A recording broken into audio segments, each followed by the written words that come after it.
Welcome to the Salmon Runs YouTube. Enjoy the video. You start by preparing the essentials. Make sure your iPhone is online and on a recent iOS.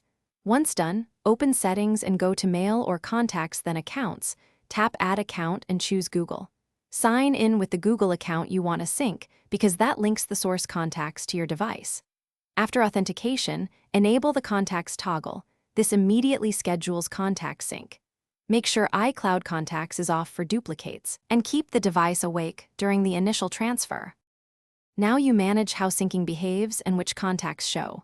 If you prefer Google as the master copy, go to Settings, right arrow your Apple ID, right arrow iCloud, and turn off contacts to avoid duplicate sources.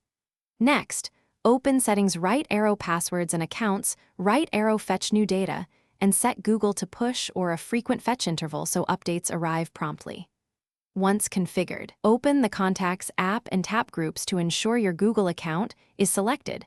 This filters. Finish by verifying the sync. Open Contacts and confirm entries appear. If not, force a sync by toggling contacts off then on in the account settings. That pushes a fresh download. Make sure contacts exist in Google Contacts web and are not hidden by labels, because visibility there affects your phone.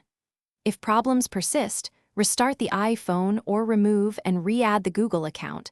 That rebuilds the sync connection. One key troubleshooting tip: ensure two-factor prompts were completed on any linked device or browser, as incomplete auth blocks syncing.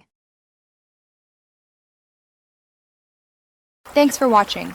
Consider subscribing if we helped you.